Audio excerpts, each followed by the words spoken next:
concentration exercise, but I actually want to show you how to approach accent rebounds, because there's two ways to approach it. The first way is the way you should approach it the first time, which is with control strokes to set up your accents and control downs and ups and fulls for accents and downs for accents and low strokes for non-accents. Now, there's also another way to do it. I mean, I did the book that way for a long time, and I did a lot of accenting that way for a long time. And then the next level of accentuation is when we add the arms to that, and we talk about whip. I did a video on whipping, and there's also a secondary way of accenting using the arms that doesn't involve a whip, that uses the forearm, which I'll have to do another video on the forearm accent. But really, it's just half of it's half of the whip. The whip sets up a forearm downstroke with the whip. But if you're going to do more than one accent in a row, then you have to full stroke the whip back up into a full position so that you can make another accent. And then you can either play a full stroke with your wrist, or you can add your forearm to that the way you added the forearm to the whip previous to that. You sort of get a whip and then a forearm. So you get two arm hits that way. And then you get a better balance between the first hit and the second hit. Because if you do it with just a whip and then a wrist, you'll get a good accent, but you'll get a slightly lightened sound without the arm whip. But if you put the forearm in, so what I'm talking about basically is your whip. So what I'm doing is I'm coming out my elbow and then forcing it in, which pulls my forearm up and elbow in, and then I drop the forearm with the wrist motion, which sends the elbow out again. So actually, this is half of the whip. I'm already up here. So if I want to do it under another accent, for instance, if I was going to do two accents in a row, full stroke, I would stay up there for the full stroke for the second accent, and I then go control for the second accent to go soft again. If I'm going to do that whipping, the first whip has to allow me to go back up into full stroke position, and then I can wrist the second one. But beyond that, if I allow my forearm to be part of the action, I can also come down with the forearm, so I get as much weight or mass behind the second hit as I did behind the first hit. And also, I can continue to do that. I can do multiple accents without having to reset my whip again. The whip is only good for one accent at a time. I can play a lot of accents in a row this way. So that happens right away in accents and rebounds, because the first exercise, well, let me give you the concept. The concept is basically you get a whole page of 12 stickings, and you get an accent routine that you have to go through all of the 12 stickings, and the stickings get a little more challenging as we go along. The first sticking to deal with is the single stroke, right, left, right, left, right, left.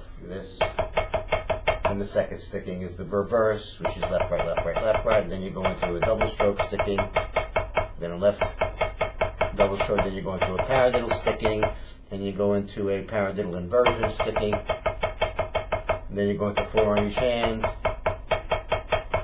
and then you go and do the whole thing on one hand, and you do the whole thing on the other hand, right? And those, for the first four exercises, that's the concept. Those are the stickings that you're going to have to apply. And each page starts with a different accent routine. So the accent routine on the first page sounds like this.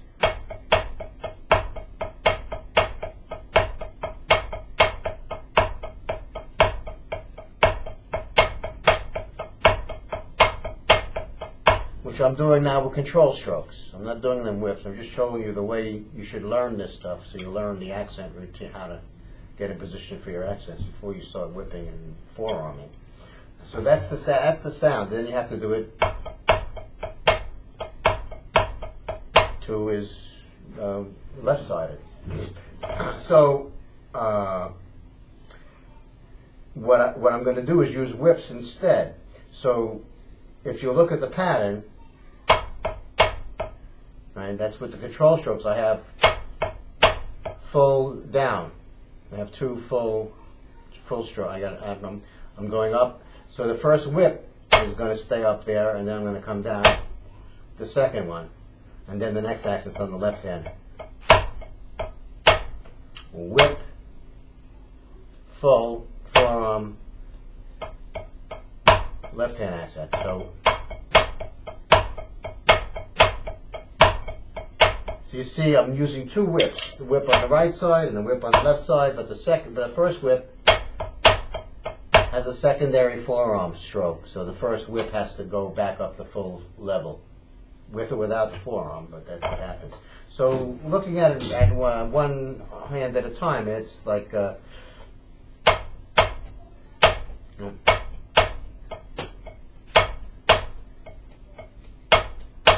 really simple when you take it apart. That's all I'm doing with my right hand. That's all I'm doing. And the left hand, all the left hand is doing it.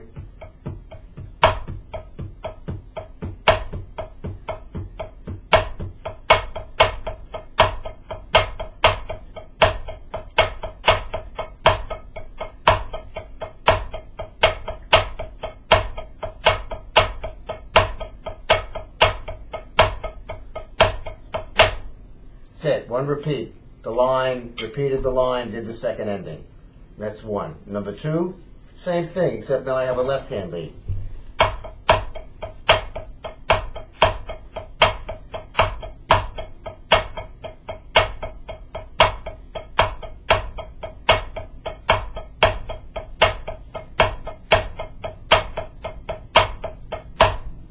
That's it. Problem is, though, we got to do number three now. So number three is problematical. Now, number three, we get into this sticky.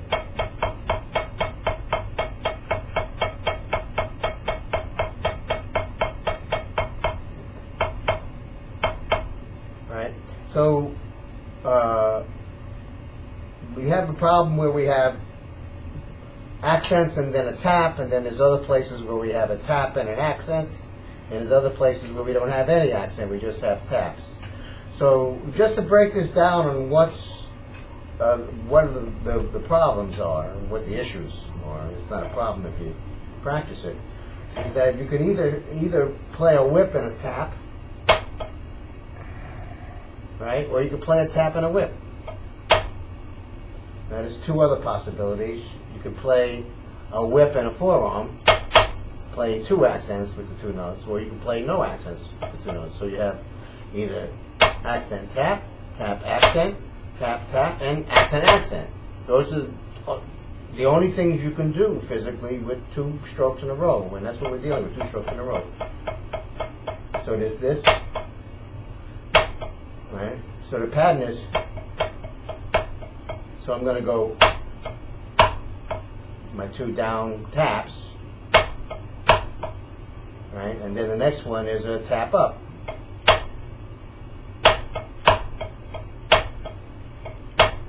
And then my tap tap.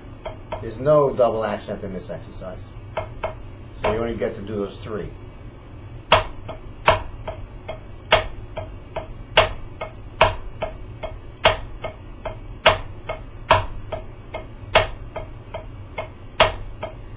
So what I like to do is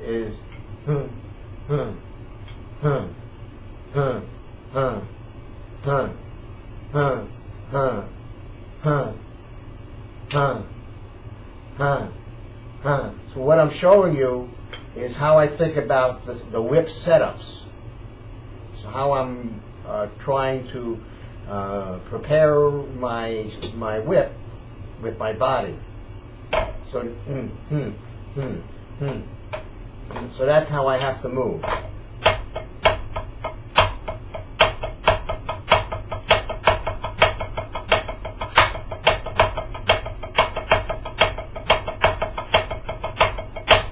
And the other way.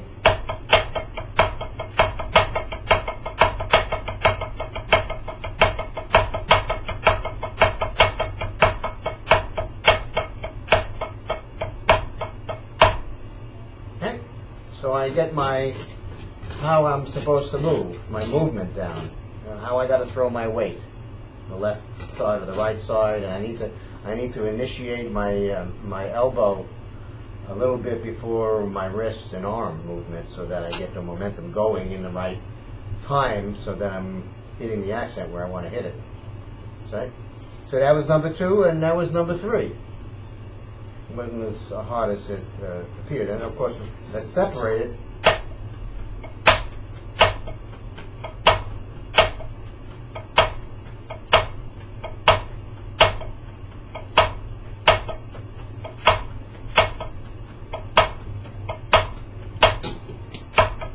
Oh, sorry.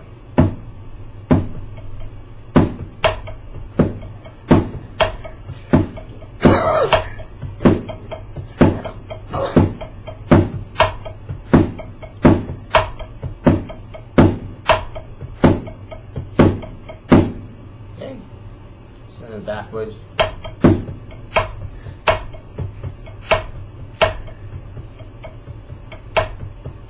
Sorry, I missed the one accent. So anyway, you get the idea. That's what it looks like separated. So now we get up to number 5, which is the paradiddle. Which now we have another set of problems. Sometimes we have single strokes, sometimes we have double strokes. So what does that look like? So this is what it looks like.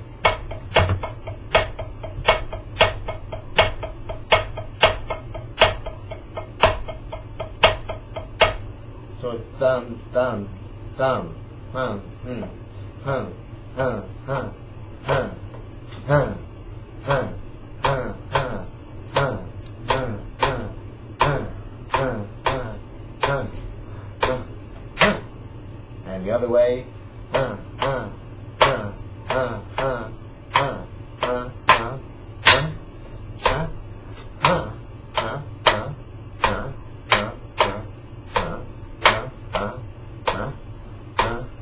It's not the sticking, that's the accent moves.